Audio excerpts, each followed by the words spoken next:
Hi there, I'm Chris Brown and I'm a part-time hobo and a full-time student of life. I've got a tale to tell today. Mekong River. When you think of the Mekong River, what images does it conjure up? For many, it's about the Vietnam War, the Mekong Delta, which was at the very end of the Mekong River, and where many battles and things took place during that era. But for me, it brings back a memory of spending a lazy day floating down the Mekong River with two crazy Australian friends in inner tubes, drinking whiskey and being a couple of goofballs. And I found out later that was a very dangerous thing to do. The Mekong River is, well, it's actually one of the longer rivers in the world at 2,700 miles long. It begins up high in the hills of Tibet, flows down through Tibet and China, swings past Myanmar, cuts past Thailand, along Laos, and through Laos and over to Cambodia and Vietnam, emptying down into the Mekong Delta there. I was traveling in 1992, about halfway up in Thailand, between Thailand and Laos, and ran into two crazy Australian guys who became my friends, Nick and Brad, and they're friends to this day. We traveled together for a while, and we were staying one day in a village in some small huts right alongside the Mekong River, and we were looking for something to do, and well, we spied some inner tubes across the street in the service station. So we went across the street and talked to the owner of the service station as best we could. He didn't speak English and we spoke very little Thai. So between dancing around and pointing and using a few minimal words, we were able to eventually rent a few big inner tubes, much to the puzzled look on his face.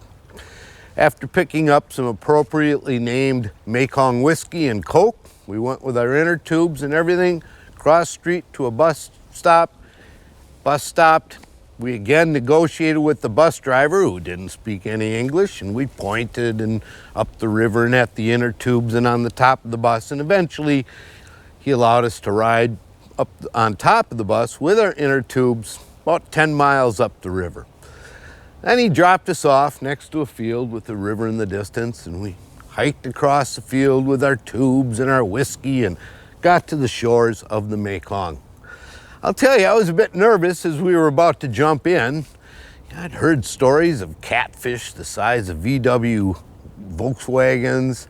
I'd heard about eels the size of boa constrictors. And, well, what about dead cattle that might be flowing down the river, or giant logs we might bump into?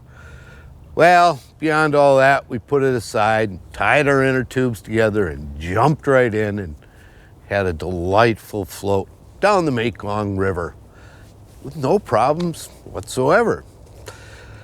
Well, after a couple hours and three knuckleheads, we'd passed, three drunken knuckleheads, I should say, and after passing through past villages and seeing fishermen and a few big boats and smaller boats along the way, we see our guest house in the distance, and okay, we've made it.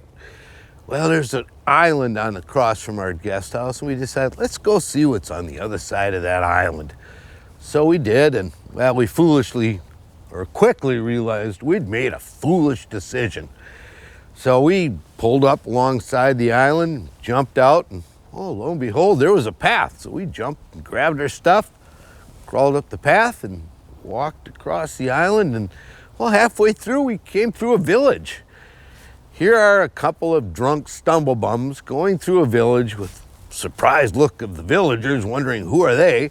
We said hi real quick and kept going as fast as we could. Got to the other side of the island, no problems. We could see our guest house in the distance.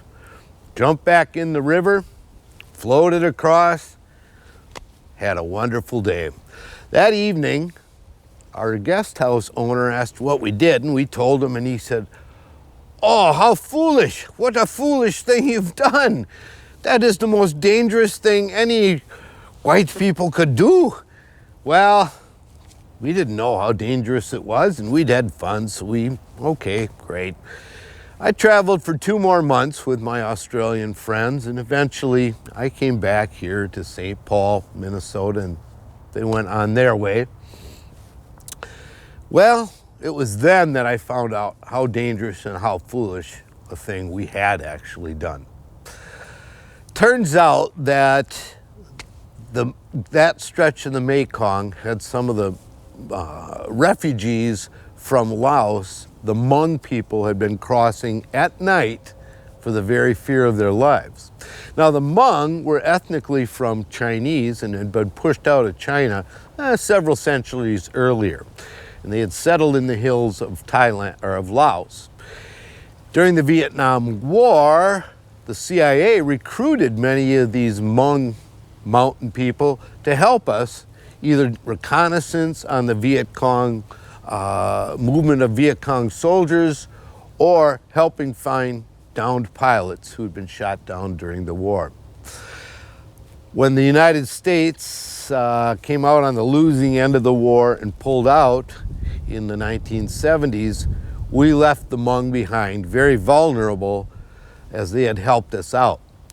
And the communist governments of Vietnam and Laos, well, they decided to take their representations against the Hmong and began to either go in and destroy villages or move them to re-education camps.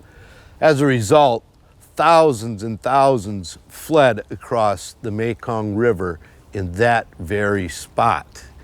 At night, they would take possibly the same inner tubes and float and get over and flee for their lives. I had no idea.